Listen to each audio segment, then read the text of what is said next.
vous présente M. Philippe Fontaine, professeur à l'Université de Rouen, qui nous soutient depuis de longues années dans ce projet par ses contributions propres. Je vous signale un de ses derniers livres destinés aux élèves de lycée, classe préparatoire, sur la question « Pourquoi est-on jaloux ?» Être jaloux, la jalousie. Merci, cher Philippe. On s'abandonne au plaisir de t'écouter. Je voudrais commencer par une précision terminologique qui s'impose d'emblée quand on prétend parler de la jalousie. En effet, la jalousie est souvent confondue avec un autre sentiment qui est l'envie.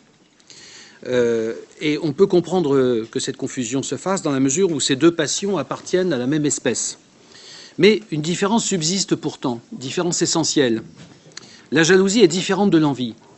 Comme le formulait le philosophe d'Alembert, je le cite, « On est jaloux de ce que l'on possède et envieux de ce que possèdent les autres ». La distinction est importante. On est jaloux de ce que l'on possède et envieux de ce que possèdent les autres. En d'autres termes, l'envie, c'est la douleur de voir autrui, de voir l'autre posséder ce que nous désirons. La jalousie, c'est plutôt de le voir posséder ce que nous possédons déjà nous-mêmes. Et une psychanalyste, Mélanie Klein, définissait l'envie de la façon suivante. Elle disait « c'est ce sentiment de colère qu'une autre personne possède et jouit de quelque chose de désirable, l'impulsion envieuse étant de l'enlever ou de l'endommager. Qui plus est, c'est toujours cette psychanalyste qui parle, l'envie implique la relation à une personne seulement et provient de la relation la plus précoce, exclusive à la mère. C'est-à-dire qu'elle considère que l'envie s'enracine dans la relation à la mère. Alors, vous voyez que l'envie, comme la jalousie, sont donc des émotions fondamentales qui naissent de nos premiers rapports au monde. La jalousie naît lorsque l'enfant est capable de distinguer les objets et les personnes, de les différencier de lui-même, au moment de ce que le psychanalyste français Jacques Lacan appelle le stade du miroir.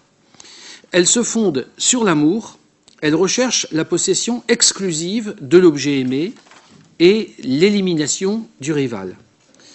Voilà pour la jalousie, en première instance. L'envie, quant à elle, est plus primitive. C'est une relation duelle où le sujet convoite l'objet, entre parenthèses la personne, pour quelque propriété ou qualité. Il ne se distingue pas clairement de celui-ci et le désire comme une partie de lui-même. La jalousie amoureuse associe bien souvent la peur de perdre l'être aimé et l'expression d'un ressentiment plus intime, la haine de ne pas avoir ce que le rival possède.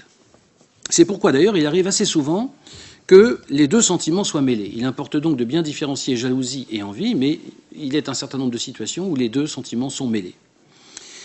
La jalousie amoureuse, et je prendrai évidemment l'optique de ce sentiment parce que c'est dans la relation amoureuse, dans la relation affective que la jalousie se rencontre le plus souvent, la jalousie amoureuse est liée à la crainte de perdre ce que l'on possède.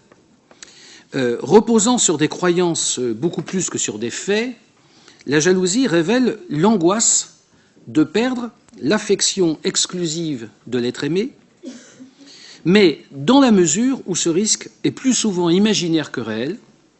Cette crainte, qui est inhérente à la jalousie, par conséquent, trahit surtout nos doutes sur notre propre pouvoir de séduction, c'est-à-dire sur notre capacité à retenir l'autre. Je reviendrai sur ce point. Ce qui veut dire que la jalousie est probablement le révélateur de notre estime de soi et de la confiance en soi qui en découle. Mais d'où vient la jalousie?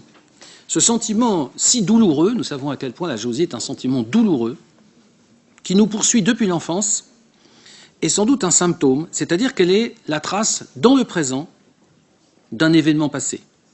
Événement qui a bien souvent pris la figure d'un traumatisme pour l'enfant, c'est-à-dire un enfant bien souvent incapable d'assumer psychologiquement ce sentiment de jalousie qu'il éprouve. En effet, il est un fait, et la psychanalyse bien sûr a beaucoup insisté sur ce fait, comme vous le savez tous, mais il est vrai que les premiers sentiments de jalousie naissent dans la toute petite enfance. Le nourrisson vit dans l'illusion d'une sorte de fusion idéale, charnelle, avec sa mère, jusqu'au moment où il prend conscience d'une rivalité. Quelqu'un d'autre, il s'aperçoit à un moment donné qu'il n'est plus le seul, en quelque sorte, dans cette relation avec sa mère, que la relation n'est pas tout à fait duelle, comme il l'avait cru et peut-être comme il l'avait inconsciemment espéré. Quelqu'un d'autre, alors ce quelqu'un d'autre apparaît assez vite et occupe une place dans l'affection maternelle. Alors ce quelqu'un d'autre, d'abord ça peut être le père, évidemment, bien sûr, le mari de la mère en quelque sorte, mais ça peut être très souvent aussi un autre enfant, un petit frère ou une petite sœur. Autrement dit, l'enfant découvre qu'il n'est pas le seul, il n'est pas seul et il n'est pas le seul, et qu'il y a ce qu'il considère, il faut bien le dire, comme un intrus.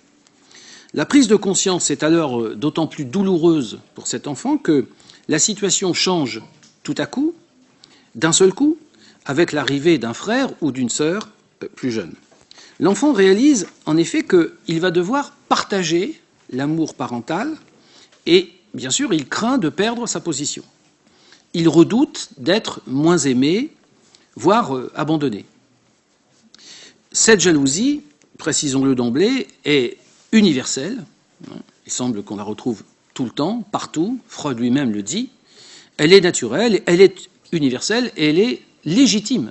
Elle est légitime. Il est tout à fait naturel, si j'ose dire, d'être jaloux lorsqu'on est un enfant, et cela d'ailleurs peut être tout à fait sans conséquence pour le reste de la vie. Si on parvient, lorsqu'on est un enfant, à exprimer librement ses sentiments sans se sentir coupable, alors on peut traverser l'épreuve de la jalousie. En revanche, si les sentiments sont refoulés, la jalousie ressurgira probablement dans la vie amoureuse. La façon dont nous franchissons, par conséquent, l'épreuve de la jalousie dans l'enfance va être déterminante pour l'avenir. Elle influencera l'ensemble de nos relations aux autres. Si nous essayons maintenant d'approfondir ce sentiment, la signification de ce sentiment de jalousie, alors on peut considérer que l'adulte jaloux ne supporte pas, est quelqu'un qui ne supporte pas l'altérité, ce qu'on appelle en philosophie l'altérité, c'est-à-dire le caractère autre de l'autre, précisément. Autrement dit, il fait mal la différence entre lui et les autres. En effet, chez le jaloux, je me situe maintenant, encore une fois, au niveau de l'âge adulte, toute place que prend l'autre est une place qui lui appartient, dont il considère qu'elle lui appartient. Et donc il rejette cet autre intrus, tout en étant fasciné, et c'est là toute l'ambiguïté de ce sentiment, ou encore l'ambivalence, comme disent les psychanalystes, n'est-ce pas, c'est-à-dire le côté à la fois positif et négatif de ce sentiment de la jalousie, c'est que le jaloux rejette l'autre, qu'il considère comme un intrus, mais en même temps il est fasciné par la supériorité qu'il lui attribue, ou une supériorité imaginaire qu'il lui attribue. C'est-à-dire que si je suis jaloux de l'autre, c'est aussi parce que d'une certaine façon, je crains l'autre, j'ai peur de l'autre. Mais de quoi ai-je peur au fond? Du fait que l'autre peut être en effet plus intéressant que moi, plus désirable que moi pour la personne que j'aime, etc., etc. Autrement dit, il y a là une confusion entre le sujet et l'autre. Le sujet ne sait pas poser les limites de son moi. Celui-ci se confond encore avec l'image idéalisée des autres. En quelque sorte, il ne parvient pas à être un individu à part entière, bien différencié d'autrui. En ce sens, la jalousie adulte exprime les lacunes affectives, le déficit ou le manque d'estime de soi, j'y ai fait allusion à l'instant, et peut-être l'incapacité à combler ses manques, à assumer seul ses besoins. La jalousie repose sur deux grandes peurs, dit un auteur contemporain, celle d'être abandonné et celle de ne pas être valable.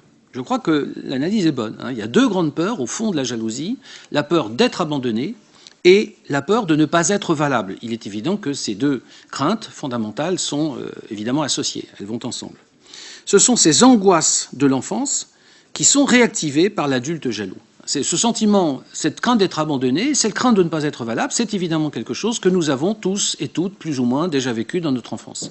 Et la question, je l'ai dit tout à l'heure, est de savoir si cette crainte persiste, si nous parvenons à un moment donné à accéder à une sorte de stade adulte, de développement mature, etc., ou si au contraire, nous continuons à être habités, hantés, si je puis dire, par cette double crainte. Et cette profonde forme de dévalorisation, de manque de confiance en soi, va trouver ses terrains d'expression partout, dans le couple, bien sûr, au niveau de la vie amoureuse, on l'a dit, mais dans la famille, et peut-être plus largement, d'ailleurs, au travail ou dans la vie sociale. Il y a des gens qui sont extraordinairement jaloux, par exemple, dans leur milieu professionnel. Bien sûr, on pourrait donner de très très nombreux exemples. Si la jalousie apparaît avec une plus grande fréquence dans la relation de couple, ça n'est pas non plus un hasard, évidemment. La relation de couple exacerbe d'autant plus la jalousie qu'inconsciemment, elle est une sorte de reproduction, cette relation de couple est une sorte de reproduction, de reviviscence, manière de revivre, si vous préférez, le duo, la relation duel que j'ai évoquée tout à l'heure, la relation duel entre la mère et l'enfant. Le problème, c'est que le drame qui se rejoue au niveau du couple adulte n'a plus rien à voir, évidemment, avec la situation infantile. La violence des sentiments, en tout cas, à l'âge adulte, car vous savez que la jalousie peut être un sentiment extrêmement violent, tellement violent d'ailleurs que ce sentiment peut avoir des conséquences dramatiques au niveau du passage à l'acte, puisqu'il y a ce qu'on appelle, par exemple, des crimes passionnels, ça n'est pas rien, c'est-à-dire qu'on peut aller jusqu'à tuer quelqu'un par jalousie, donc c'est tout de même pas une petite affaire. Or, la violence des sentiments prend sa source dans une souffrance archaïque profonde.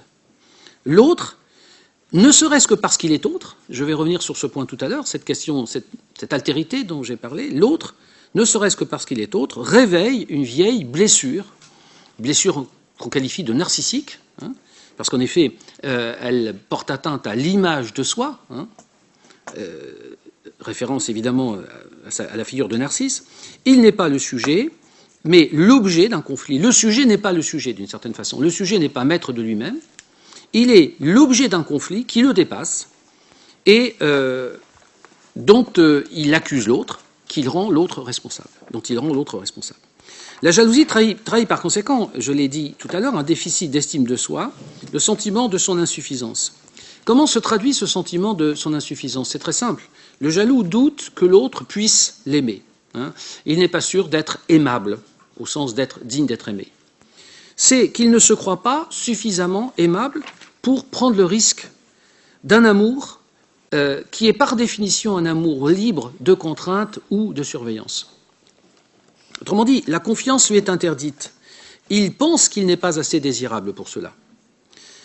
La jalousie prospère, par conséquent, sur l'impression d'impuissance face à sa propre existence.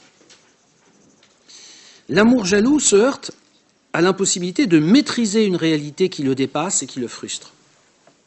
En effet, comment croire en l'amour de l'autre si on se croit indigne d'être aimé? Et donc l'inquiétude est constante, obsédante, croissante, tant qu'un certain travail sur soi n'est pas entrepris. Je crois d'ailleurs que ce qui est intéressant, pour le dire au passage, dans la jalousie, c'est qu'elle est peut-être une sorte de révélateur, c'est-à-dire qu'elle a une sorte d'effet de grossissement, si vous voulez, de ce qui est peut-être une des caractéristiques de la relation à l'autre en général, c'est-à-dire l'inquiétude que nous avons dans la relation à l'autre. Pour la raison très simple que j'ai évoquée à plusieurs reprises déjà, savoir que l'autre est autre, ce qui ne devrait pas nous surprendre exagérément. Mais justement, c'est cette altérité de l'autre, c'est le fait que l'autre soit autre, qui fait que je ne maîtrise rien dans la relation à l'autre.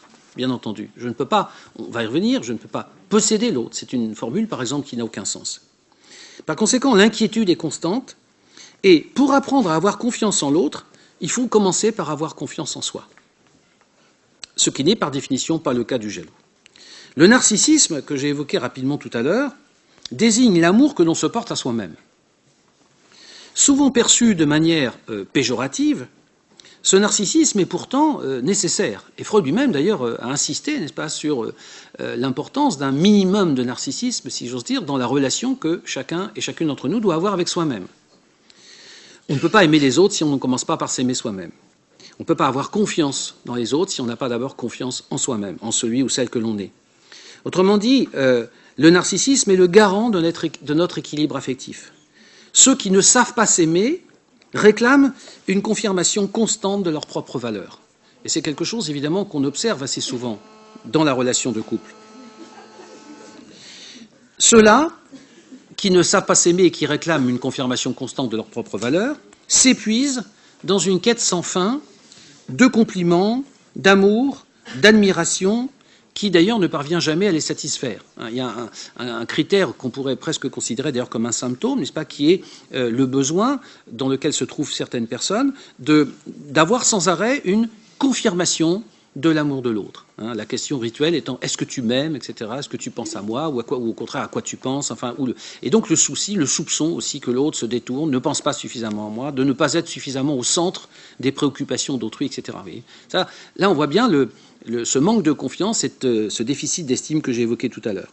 Si l'on a une piètre image de soi, ou si, au contraire, à l'autre extrême, on se surestime, car on peut considérer qu'il y a là deux extrêmes antinomiques, eh bien alors, la demande de toute façon est la même, attendre de l'autre qu'il valide notre existence, c'est-à-dire qu'il donne une valeur à notre existence. Le psychanalyste Jacques Lacan, que j'ai évoqué rapidement tout à l'heure, a détaillé ce mécanisme en montrant que le moi, le fait d'être un moi, le fait d'avoir conscience de son individualité, se formait par identification à une image. Et c'est d'ailleurs ce qu'il appelle le stade du miroir. Il l'appelle ainsi parce qu'à un moment donné, vers 18 mois à peu près, l'enfant, pour la première fois, se reconnaît son image dans le miroir. Et ce qui se traduit chez lui par une espèce de jubilation. L'enfant s'amuse de voir que lorsqu'il bouge, son image dans le miroir bouge également, etc. Et c'est très important parce que c'est une étape essentielle justement dans l'identification à soi, dans la construction de l'image de soi, et donc dans la construction du moi. C'est un point très important. C'est-à-dire que dans les premiers mois de la vie, en effet, le bébé n'a pas encore une image unifiée de son corps, et il devra utiliser ce reflet, tout du moins c'est la théorie de Jacques Lacan, pour se définir comme une personne à part entière. C'est-à-dire que cette image que le miroir lui renvoie va lui donner une perception unifiée de lui-même, et non plus une perception morcelée, fragmentaire de lui-même, comme c'était le cas jusqu'à présent. C'est donc quelque chose qui va lui permettre de lutter contre l'impression de morcellement. Or, vous voyez bien que si, enfant, nous ne parvenons pas à aimer cette projection de nous-mêmes, c'est-à-dire cette image de nous-mêmes, eh bien alors, nous ne pourrons pas aimer correctement les autres plus tard. Nous attendrons toute notre vie que notre entourage comble ce manque, si j'ose dire, répare cette blessure en vain. Si d'aventure quelqu'un tombe amoureux de nous, eh bien alors, que se passera-t-il? Nous douterons de ses sentiments. La question serait comment peut-il m'aimer ou comment peut-elle m'aimer si moi qui ne m'aime pas, si moi je ne m'aime pas, comment l'autre peut-il m'aimer? Et pourquoi l'autre devrait-il m'aimer? Comment peut-on imaginer que l'autre m'aime alors que je ne suis pas aimable puisque moi-même je ne m'aime pas? Voilà la question. Et du coup, c'est ce personnage, inquiet par définition, qui exigera des preuves répétées d'attention réparatrice. La paix se fait d'abord avec soi avant d'engager l'autre. Encore une fois, il faut apprendre à s'aimer en se libérant des exigences de perfection, des comparaisons douloureuses qui nous martyrisent depuis l'enfance. Il se peut, c'est le cas pour beaucoup d'entre nous, que nous ayons le sentiment, en effet, d'être insuffisants, de ne pas être suffisamment bien, de ne pas être suffisamment beau, de ne pas être suffisamment intelligent, de ne pas être suffisamment intéressant, enfin, etc., j'en passe. Toujours ce sentiment de finitude, d'insuffisance, qui évidemment nous hante, probablement depuis l'enfance. Et il est alors nécessaire de se libérer du rival parfait, si j'ose dire, qui a capturé l'amour maternel dans notre imaginaire d'enfant. Nous avons eu l'impression, quand nous étions un enfant, que quelqu'un d'autre, c'est un truc que j'évoquais tout à l'heure, a capturé l'attention maternelle. Il se peut que nous gardions toute notre vie ce sentiment-là. Et alors, en effet, nous passerons notre temps à essayer de nous rassurer sur le fait que c'est bien nous que l'autre désire ou que l'autre aime. Alors vous voyez que dans ces conditions, il est nécessaire de s'accepter tel que l'on est, avec ses qualités, mais aussi avec ses défauts. Il faut aussi accepter cette idée que nous ne sommes pas parfaits, que nous sommes par certains côtés finis, comme disent les philosophes, nous sommes limités, c'est-à-dire la finitude, nous sommes insuffisants. Mais c'est aussi ce mélange de qualités et de défauts qui fait la singularité de notre personnalité et qui fait que nous sommes, chacun et chacune d'entre nous, différents de l'autre et que du coup, nous pouvons être intéressants et être aimés par quelqu'un. En s'acceptant tel que l'on est, on devient capable d'autonomie. Et c'est très important d'être capable d'autonomie. Le mot d'autonomie veut dire le fait d'être à soi-même, en quelque sorte, sa propre loi, d'être libre, par conséquent, comme le disent les philosophes. C'est important parce qu'alors, à ce moment-là, et à cette condition seulement, on ne fait plus peser sur l'autre le poids d'une réconciliation avec soi. Je dirais qu'il faut faire la paix avec soi-même et être en paix avec soi-même. C'est seulement à ce prix que nous pouvons aimer l'autre et que nous pouvons accepter d'être aimés par l'autre sans que cette relation, si vous voulez, de notre part, devienne une espèce de harcèlement, n'est-ce pas, de persécution de l'autre. Ce qui, évidemment, a comme conséquence paradoxale, bien souvent, que la relation avec l'autre se dégrade à proportion de la jalousie que nous exprimons et que nous faisons subir, en quelque sorte, à l'autre, bien sûr. Alors, je voudrais maintenant aborder encore un point, si vous voulez, qui est une question que nous nous posons tous. La question est de savoir si la jalousie est une preuve d'amour. Question classique, puisque là, il y a tout un débat, en quelque sorte. La jalousie est-elle un signe ou une preuve d'amour ? pour le dire autrement, est-il possible d'être amoureux sans être jaloux? Ou encore, l'absence de jalousie n'est-elle pas le signe qu'il n'y a pas d'amour? Parce qu'on arrive aussi parfois à ce paradoxe, à cette situation qui peut faire sourire, mais qui pourtant est peut-être pathétique, encore une fois, et qui est que si l'autre n'est pas jaloux de moi, je vais peut-être finir par me dire que c'est tout simplement parce qu'il ne m'aime pas.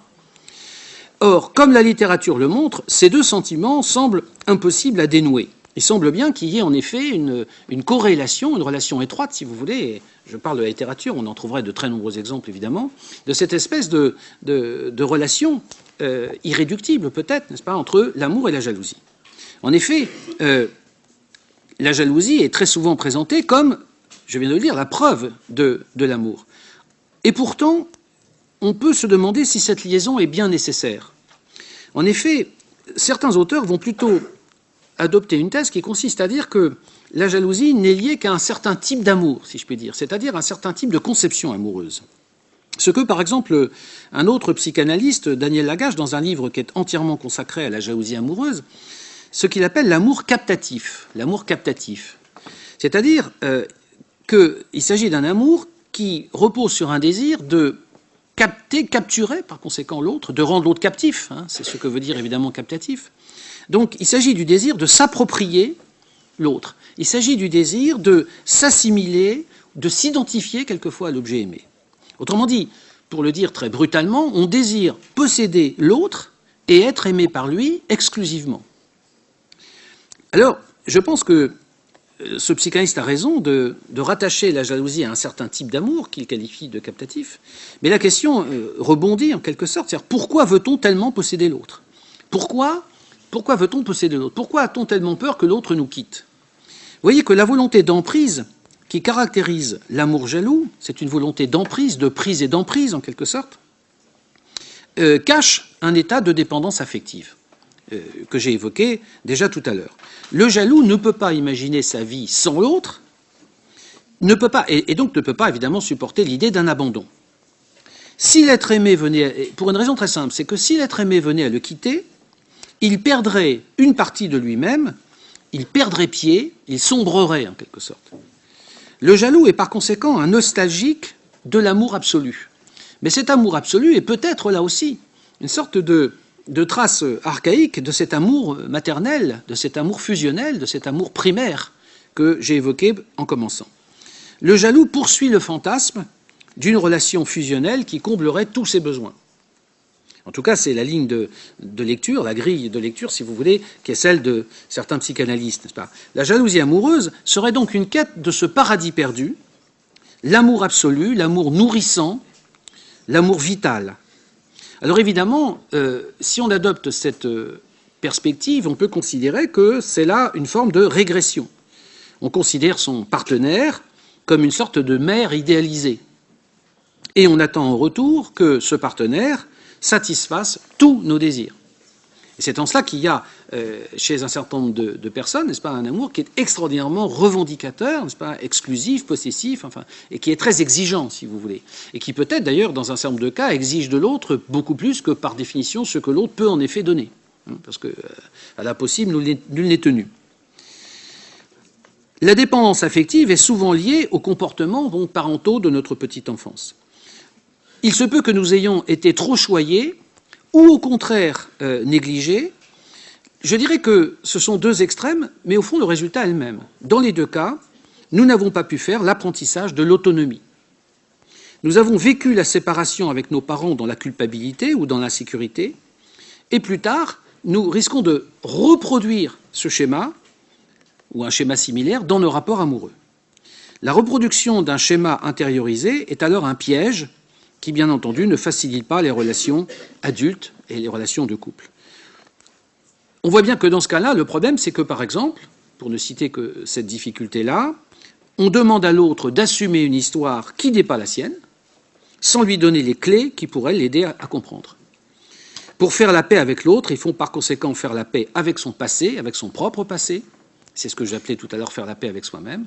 Faire la paix avec son propre passé et le dépasser. Enfin, sans mauvais jeu de mots, mais c'est le propre du passé que d'être dépassé, précisément. Pour autant, la jalousie n'épargne personne pas même ceux dont l'enfance fut heureuse et équilibrante. En effet, la peur de l'abandon est universelle. Elle apparaît avec les premières séparations entre la mère et l'enfant, et il se peut que l'on ne guérisse jamais tout à fait de cette angoisse-là. Lorsque la vie nous présente à nouveau des situations de doute, la vieille blessure se réveille aussitôt. Nous portons tous des conflits infantiles irrésolus.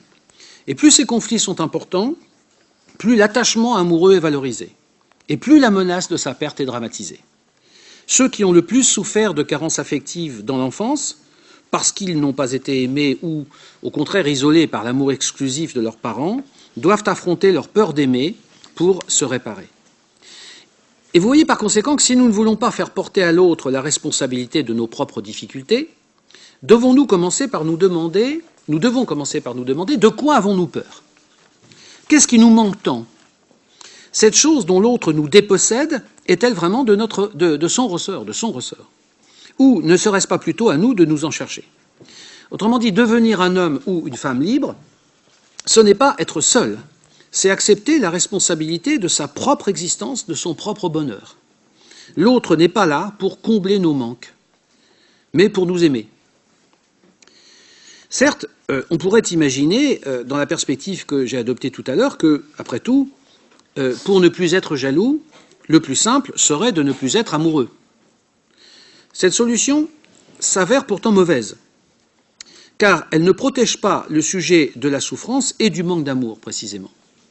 La démarche idéale, en vérité, est tout autre. Il s'agit de rompre avec l'image de cet amour premier, de cet amour absolu, de cet amour nostalgique, de l'amour maternel, fusionnel, de cet idéal régressif, censé combler l'ensemble de nos besoins affectifs, et que poursuit inlassablement le jaloux.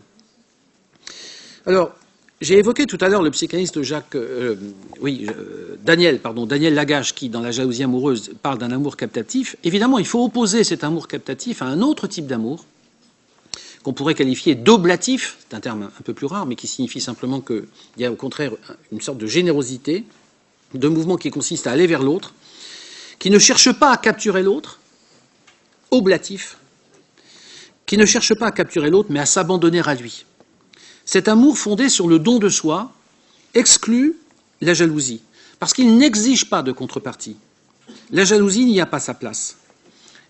Alors, bien sûr, c'est une sorte d'idéal dans la relation à l'autre, et je crois qu'il serait honnête de dire que la plupart du temps, nous oscillons d'une position à une autre. Nous passons sans arrêt, peut-être, dans la relation de couple réelle, que nous pouvons avoir avec quelqu'un, de cet amour plutôt captatif à un amour oblatif, etc. C'est sans doute très difficile à réaliser. Il en résulte que l'amour jaloux est intarissable et que, à ce titre, il est nécessairement frustré. L'amour jaloux, voici ce que dit le psychanalyste que j'ai cité tout à l'heure, Daniel Lagache, dans son livre consacré à la jalousie amoureuse. Il dit « L'amour jaloux tend à la possession exclusive du partenaire, envisagée dans sa totalité. Motivée ou non, la jalousie amoureuse est le conflit de l'amoureux avec une réalité qui ne comble pas les désirs de l'amour jaloux. » Fin de citation. Ce qui est important, je crois, dans cette citation, c'est que l'amour jaloux se heurte à l'impossibilité, et c'est sans doute ça l'origine de la jalousie, impossibilité de posséder complètement l'autre.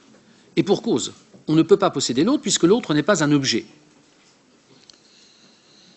Le psychanalyste fait dire à l'un de ses sujets jaloux « je te hais », donc j'éprouve de la haine, de ne pouvoir complètement te posséder. Et je t'accuse de la souffrance que cela m'occasionne. C'est-à-dire que la haine peut naître, et c'est pourquoi parfois on dit d'ailleurs que l'amour peut s'inverser rapidement, n'est-ce pas, et se transformer assez facilement et plus facilement qu'on aurait pu le croire en haine, n'est-ce pas? Et bien justement, parce qu'à un moment donné, le sujet n'accepte pas le fait que l'autre lui échappe, qu'il n'ait pas réussi dans son projet d'appropriation, de possession absolue de l'autre, dans sa totalité. Je crois que c'est cet aspect qui constitue l'intérêt d'une réflexion sur cette passion de la jalousie. En effet, dans son excès même, dans son caractère excessif sur lequel tout le monde s'accorde, la jalousie fait ressortir l'incertitude qui, d'une manière générale, hante les relations entre les hommes. Il faudrait se poser une question très simple. Comment puis-je jamais être sûr des intentions d'autrui à mon égard ? Quelle que soit la relation que j'ai avec l'autre, puis-je jamais être sûr, absolument parlant, des intentions de l'autre à mon égard. Comment ces pensées et ces sentiments me seraient-ils accessibles? Vous voyez qu'il n'y a pas de réponse possible à ces questions. C'est-à-dire que la jalousie ne fait peut-être que porter à son point d'incandescence le doute originaire, cette espèce d'inquiétude latente, ce doute originaire qui grève les relations entre les consciences. Le philosophe Maurice Merleau-Ponty écrit que ce que la jalousie révèle, et on pourrait dire qu'ici c'est révélé au sens quasi photographique du terme, au sens du révélateur photographique, c'est bien que, je le cite, toute relation avec autrui, si elle est assez profonde, réalise un état d'insécurité, donc toute relation avec autrui réalise un état d'insécurité, puisque le doute dont nous parlons demeure toujours possible. Le doute demeure toujours possible dans la relation à l'autre, quelle que soit la relation que vous avez avec l'autre, et ce n'est pas seulement vrai de la relation d'amour, ça peut être vrai par exemple dans la relation d'amitié, dans la relation quelle qu'elle soit, sociale, professionnelle, on en a parlé tout à l'heure, etc. Le doute demeure toujours possible. Autrement dit, le phénomène de la jalousie tient à la réalité de la relation entre les consciences, mais aussi à la difficulté de prouver la réalité du sentiment d'amour. Je crois que là, il faut faire un pas de plus, qui est spécifique en effet de la jalousie. Si je demande à autrui de me prouver qu'il m'aime, comment pourrait-il y parvenir? Et nous ne cessons de demander à l'autre des preuves d'amour dans la relation, comme vous le savez. Mais comment pourrait-il y parvenir? Réfléchissons un instant à cette question. En fait, la vérité, c'est qu'il n'y a pas de preuve d'amour, aussi paradoxal que ça puisse paraître. Et quand bien même cela serait, la preuve, admettons qu'une preuve d'amour soit possible, au sens fort du mot preuve, quand bien même cela serait, la preuve à peine administrée pourrait se voir aussitôt exigée de nouveau. Pourquoi? Simplement parce que le temps passe et qu'aucune attestation, aucune preuve, si tant est qu'elle soit possible, n'est incontestable et surtout n'est définitive. Quelque temps après que l'autre m'aurait prouvé, je ne sais comment d'ailleurs, son amour, eh bien, je me dirais, oui, mais cette preuve, il me l'a administrée hier, il y a 8 jours ou il y a 6 mois, et je veux qu'à nouveau, il répète cette attestation. Autrement dit, il y a le temps qui passe, ce qu'on appelle la dispersion temporelle, il y a cet écoulement incessant du temps, qui ne cesse de dissoudre tout engagement, que les amants, et c'est la raison pour laquelle les amants se jurent fidélité, à l'aide d'un serment. Il faudrait ici prendre le temps de parler de ce qu'on appelle la fameuse déclaration d'amour, hein, bien sûr, un serment dont la fonction est précisément, comme tout serment, d'engager l'avenir. Quand vous dites à quelqu'un « je jure », quand vous prêtez serment, comme on dit, n'est-ce pas, vous vous engagez d'une manière extrêmement forte, absolue, et vous vous engagez, mais vous engagez votre personne, bien sûr, mais vous vous engagez, vous, dans l'avenir, pour le futur. Autrement dit, le serment engage l'avenir et le contraint, tout comme la déclaration d'amour, la formule « je t'aime » a pour vocation de dire cet amour et de le faire être. Pourquoi éprouvons-nous le besoin de dire à quelqu'un que nous l'aimons?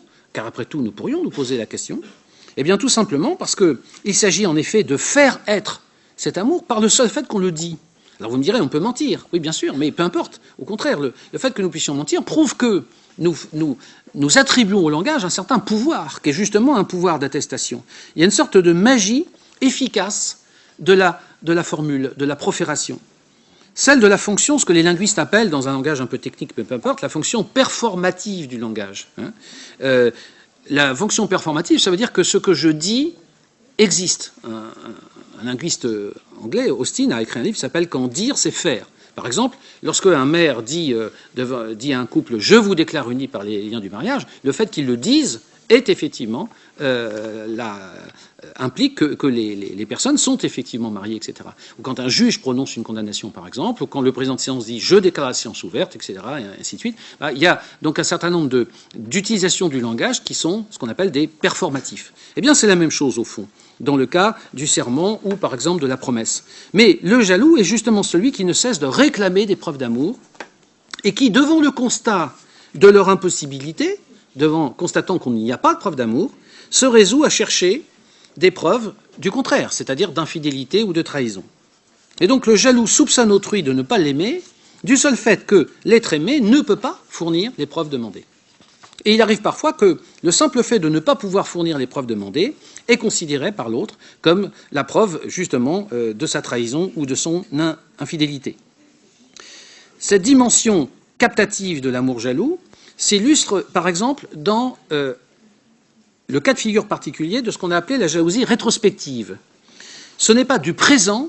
Qu'est-ce que ça veut dire rétrospective? Ça veut dire qu'on regarde en arrière. Ça signifie que ça n'est pas du présent, mais par exemple du passé de l'être aimé que le sujet est jaloux.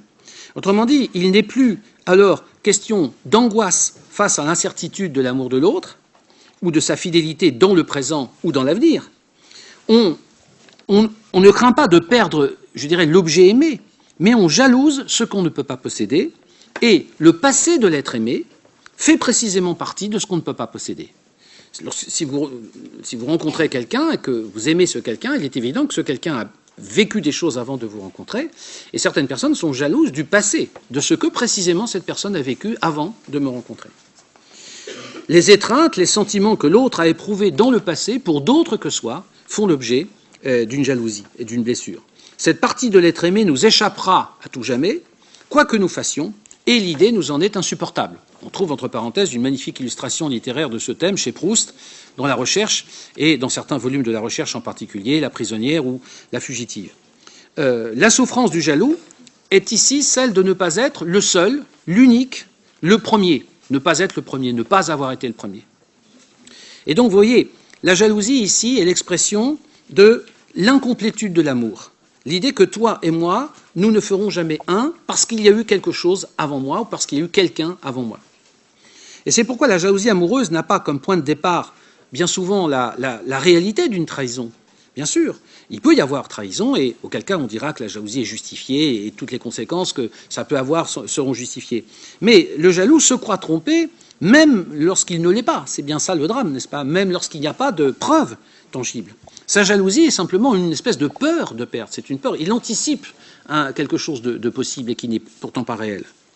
Alors, puisque j'approche de ma conclusion, je voudrais, de façon à respecter à peu près le temps qui m'était imparti, je voudrais simplement conclure en évoquant ce que j'appellerais au fond les croyances fondamentales de la jalousie. Il y a un certain nombre, si vous voulez, de présupposés, de structures fondamentales de la jalousie. Après tout, on pourrait dire que la jalousie, c'est une sorte de théorie concrète sur l'amour et qui repose sur plusieurs croyances fondamentales. Vous allez voir que ces différentes croyances justifient l'emprise que le jaloux possède sur l'autre, du moins celle qu'il tente d'avoir. Première remarque, être jaloux, c'est considérer que l'être aimé est mien, c'est-à-dire qu'il m'appartient. Le jaloux veut posséder totalement la personne physique et morale qu'il aime. Il aspire à la fusion totale, la plénitude à deux, sans tolérer la moindre limite à son avidité. Donc le jaloux, par exemple, ne supporte pas que l'autre, dans son emploi du temps, de temps en temps, fasse des choses, des activités, aille voir des gens, etc., qui ne sont pas lui, tout simplement. Bon, tout à fait. La prisonnière de Proust, voilà, on va séquestrer l'autre, en effet.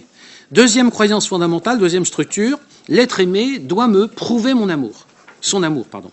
Le jaloux exige des preuves, je l'ai dit, un dévouement, une admiration sans borne de celui qu'il aime. C'est-à-dire que le jaloux ne supportera pas que l'être aimé s'intéresse à quelqu'un d'autre, ou puisse lui dire du bien de quelqu'un d'autre, simplement, sans qu'il y ait rien de plus d'ailleurs. Il demande une présence continue et totale, physique et mentale. D'où la question récurrente, à quoi penses-tu? L'idée que, chez Proust, il y a ce thème justement dans La prisonnière, où le narrateur, qui a en effet enfermé la jeune fille qu'il aime dans une chambre et ainsi de suite, pour la voir sans arrêt sous les yeux, et il est rassuré à un moment donné parce qu'il voit qu'elle s'endort, mais très vite le soupçon épouvantable surgit à son esprit, à savoir qu'elle est en train de dormir en effet, donc apparemment il n'y a aucun risque, mais puisqu'elle est en train de dormir, elle est peut-être en train de rêver, et elle est peut-être en train de rêver un autre homme. Donc voilà, on n'en sort pas. Troisième point, l'être aimé doit reconnaître mes droits. Les sentiments du jaloux lui donnent des droits absolus sur l'être aimé. Il considère qu'il a un droit absolu sur l'être aimé, ce qui est faux, évidemment, qui ne peut pas, cet être aimé, contester la légitimité de ses demandes. La formule du jaloux pourrait être celle-ci: je t'aime, donc tu me dois tout. Je t'aime, donc tu me dois tout. Quatrième point, l'être aimé doit aimer d'une manière inconditionnelle.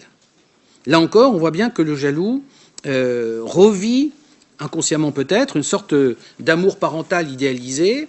Il exige que son partenaire l'aime sans réserve, peu importe son attitude ou sa conduite.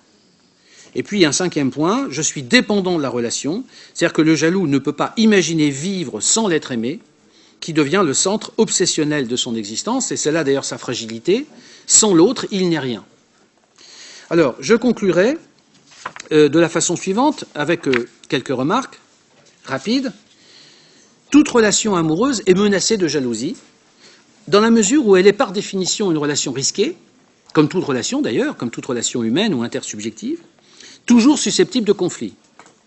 Mais, comme le dit là encore le psychanalyste que j'ai cité à plusieurs reprises, Daniel Lagache, il dit quelque chose qui me paraît important. Il dit « Le conflit est attribut essentiel de l'existence biologique et humaine ». Donc le conflit est l'attribut essentiel de l'existence biologique et humaine. Mais il ajoute ceci, s'il est normal de traverser des conflits, donc le conflit est normal, si vous voulez, le risque, l'incertitude, on en a suffisamment parlé, fait partie, par essence, en quelque sorte, de la relation normale. Mais il ajoute quelque chose d'important, c'est que s'il est normal de traverser des conflits, il n'est pas normal, dit-il, de s'y installer. Autrement dit, la contradiction, et c'est là la difficulté de la jalousie, c'est que la contradiction qui mine, en quelque sorte, le jaloux, tient à ce qu'il s'irrite de la différence qui le sépare d'autrui. Au fond, on voit bien qu'ici, le problème, c'est que je n'accepte pas la différence. Donc je n'accepte pas, comme je l'ai dit tout à fait en commençant, l'altérité d'autrui, ce par quoi l'autre est autre, sans voir que c'est précisément cette singularité qui suscite son amour. Autrement dit, vous voyez, la contradiction profonde de la jalousie, c'est le fait que finalement je m'irrite, je souffre du fait que l'autre soit différent. Puisque c'est cette différence qui m'inquiète, c'est cette différence qui m'angoisse, qui me fait peur. Mais vous voyez que là, il y a une erreur totale de perspective, puisque c'est justement parce que l'autre est différent que je l'aime par ailleurs. Sinon, quel intérêt l'autre pourrait-il avoir à mes yeux? Parce que c'est dans sa différence que l'autre est précieux, que l'autre est riche sur le plan de son humanité. C'est précisément l'ensemble de ses qualités, peut-être aussi de ses défauts, de ses dispositions, etc. C'est l'ensemble de sa personnalité qui me le rend aimable, qui m'attire vers quelqu'un. Pourquoi est-ce que je suis attiré vers quelqu'un? Non pas parce qu'il est le même que moi, non pas parce que c'est mon clone ou qu'il me ressemble, mais c'est parce qu'il est ce que je ne suis pas et parce qu'il a ce que je n'ai pas. Voilà pourquoi j'aime quelqu'un. Et vous voyez, c'est ce que le jaloux, d'une certaine façon, ne comprend pas. Donc je conclurai tout à fait en disant que, de ce point de vue-là, le spectre de la jalousie ne devrait pas nous faire renoncer à l'amour, qui reste un beau risque à courir. Et je donnerai pour finir la parole à Roland Barthes, qui a créé un très beau livre d'ailleurs qui s'appelle « Fragments d'un discours amoureux » et qui écrit ceci. « En dépit des difficultés de mon histoire, il parle à la première personne, en dépit des malaises, des doutes, des désespoirs, en dépit des envies d'en sortir, je n'arrête pas d'affirmer en moi-même l'amour comme valeur. » J'aimerais laisser l'antenne quand même à 2 ou 3 d'entre vous qui souhaitaient poser leurs questions tout à l'heure. Est-ce que je peux les identifier? Il suffit de venir à mes côtés. À un moment, vous avez cité Freud qui dit que la jalousie est universelle. Moi, je me pose la question de est-elle universelle partout? Dans le sens où, moi, je pense que la jalousie, elle vient d'une culture qui minimise le partage et que dans ce qu'on appellerait, nous, des civilisations primaires, qui sont plus pour le partage et contre la propriété privée, est-ce que ces êtres peuvent être jaloux? C'est une question absolument redoutable. Bon, il est certain que j'ai fait référence à Freud, et en effet, c'est d'ailleurs un reproche qui a souvent été fait à la psychanalyse. Freud se situe dans un certain contexte historique bien précis et par conséquent culturel. Alors, en effet, il faudrait regarder de très près, si vous voulez, pour vous répondre, et je n'aurai pas le temps de le faire, très franchement, ici, il faudrait regarder de très près les analyses qui sont proposées par les ethnologues ou les anthropologues, et nous en avons un certain nombre à notre disposition. Alors, je ne peux pas vous répondre de façon formelle. Est-ce que la jalousie est quelque chose qui caractérise certaines cultures, et notamment les cultures occidentales, comme la nôtre, ou est-ce qu'il y a des sociétés où aucune espèce de jalousie ne serait possible? Je ne peux pas vous répondre. J'aurais tendance à dire que il me semble qu'il y a quand même quelque chose qui est, entre guillemets, naturel dans la jalousie. En même temps, c'est une question de savoir ce que l'on entend ici par naturel, dans la mesure où, quelle que soit la culture, on peut supposer qu'il y a, par exemple, entre l'enfant et la mère, une relation qui est quand même très étroite et assez fusionnelle, parce que ça, c'est un fait de nature, hein, quelle que soit la culture à laquelle on appartient, enfin, culture au sens anthropologique du terme, et donc on peut supposer quand même que dans toutes les cultures, l'enfant est, à un moment ou à un autre, dans une situation, est amené à vivre des situations où il peut ressentir ce sentiment absolument. Mais je ne peux pas être plus formel. Mais effectivement, vous avez raison de poser la question. Je crois quand même que c'est un sentiment universel.